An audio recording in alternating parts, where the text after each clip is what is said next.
Now Sunday Night Extra with David Elliott.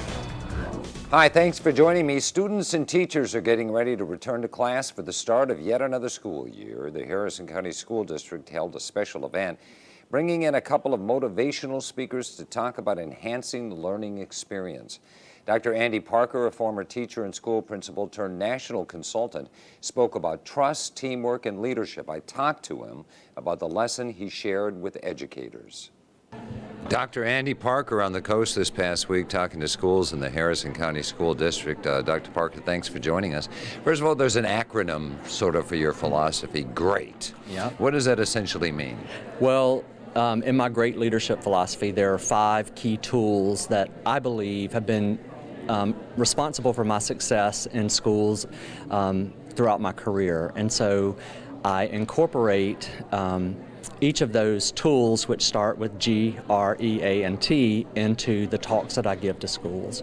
And essentially you talk a lot about leadership, you talk a lot about teamwork, and in a school environment, I can't think of anything that's more important than teamwork. So what's your message to teachers when you travel around the country? Well, I mean, teamwork is critical to achieve results. And in order to have high-functioning, efficient teams that get results, and especially results for kids, you have to have trust. And today, with Harrison County, that's what we're focusing on, is how do we build trust within our team so that then we are more productive in our communications, in our actions, in our team rhythms that then translate to better experiences for students and teachers, and then higher student achievement. And also, I think if you talk about teamwork, I think you have to include the students in there, and I think you have to include parents as well. I mean, it's a community effort to have successful education. So what's your approach to making sure everybody's on the same page to achieve the desired result?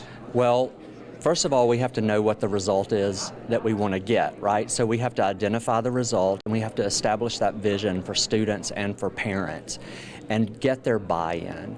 Because at the end of the day, parents want the very best for their kids, and that's what we're charged to give them. In 2018, technology, there's computers, of course, in the classroom. That's a different subject, but there are also iPhones. There's social media, which creates a whole array of problems in terms of interaction in schools. Do you talk at all about that, and what's sort of your view on the difficulties of juggling all of that? Sure, and I've evolved, right, with this idea. You know,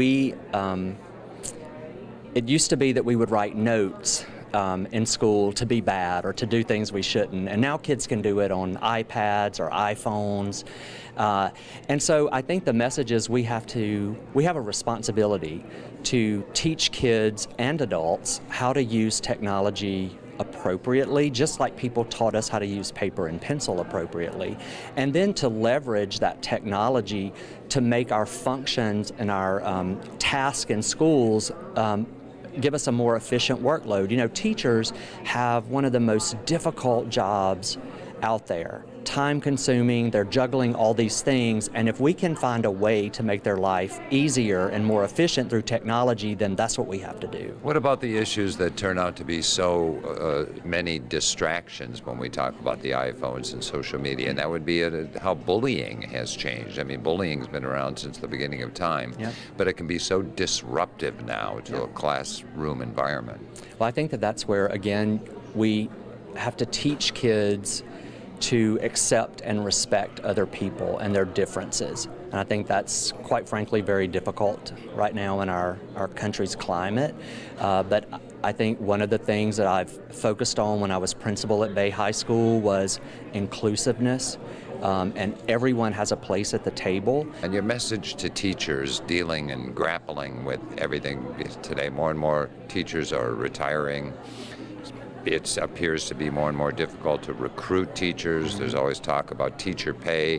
What's kind of your pep talk to teachers when you talk to them? Well, I think I try to remind teachers about the real reason that they do the work. Like, why do you love working in schools? And hang on to that piece, and don't get hung up in all the testing and all the professional developments and all the things that kind of cloud the real reason that you are doing the thing that you love. Remember, we invite you to comment on all of our stories on our website. That does include Facebook and Twitter. Just go to WLOX.com and tell us what you think.